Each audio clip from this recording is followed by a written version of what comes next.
Long live Belarus, they chant. It was a day of mixed emotions on the streets of Minsk. Thousands gathered for the funeral of a man who died on Monday in clashes with police. At this demonstration, unusually, security forces were nowhere to be seen. Since last Sunday's election, calls for President Alexander Lukashenko to stand aside have only grown louder in the face of his defiance. Protesters and the opposition accuse him of rigging the vote and say his leadership lacks legitimacy. Every day, what will happen remains unclear.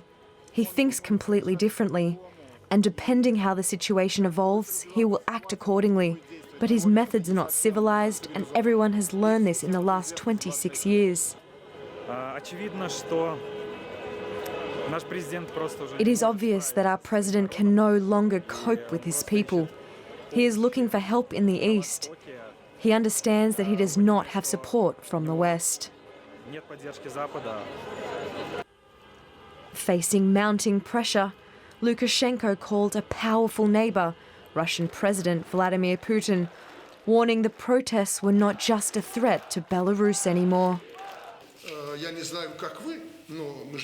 We are already seeing the steps guiding a colour revolution.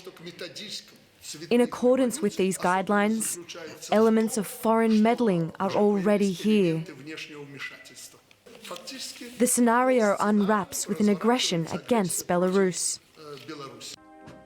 Hours after the phone call with Putin, Lukashenko said Russia had offered its full assistance to, quote, ensure security in the country.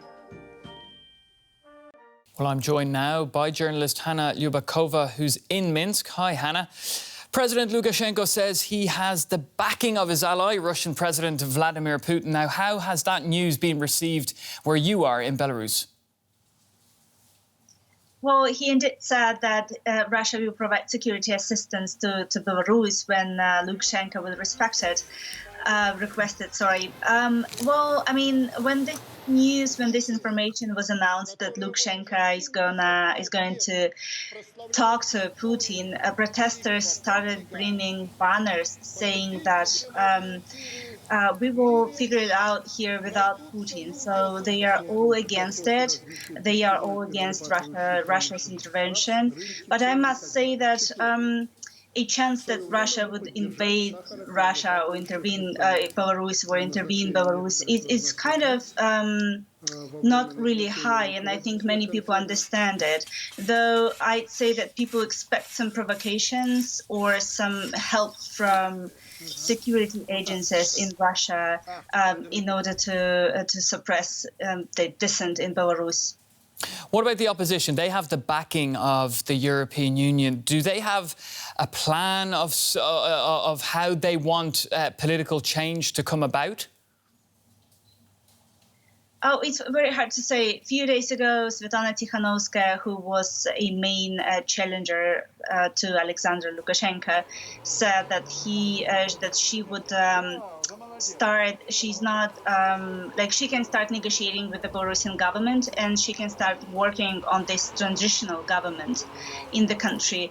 But it's very hard to say. Well, the Belarusian authorities will not accept it, as we, I think, imagine here, as we guess here.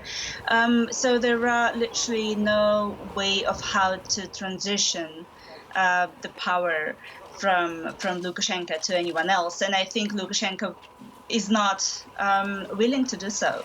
And well, I mean, from what you're saying, how is that affecting the atmosphere there where you are in Minsk? I mean, we saw those images of people out on the streets for a seventh day. Well, people now really want Lukashenko to go, and yes, protests have been happening for the past weeks, but also all these rallies, pre-election rallies in support of Svetlana Tikhanovskaya have been happening for weeks before the elections, right? And even for months, because there were some protests even before. So this discontent has been on the rise recently. It's not like it started just on Sunday when the election results were announced. So people don't want compromise.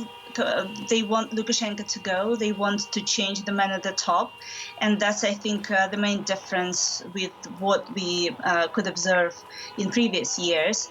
And well, these protests are happening all across the country, so it's not like the capital is protesting, but smaller towns, small cities, regional cities are protesting as well. So it feels like the whole country is on the rise and is protesting against the president. Hanna Lyubakova in Minsk, thanks for your update. Thank you.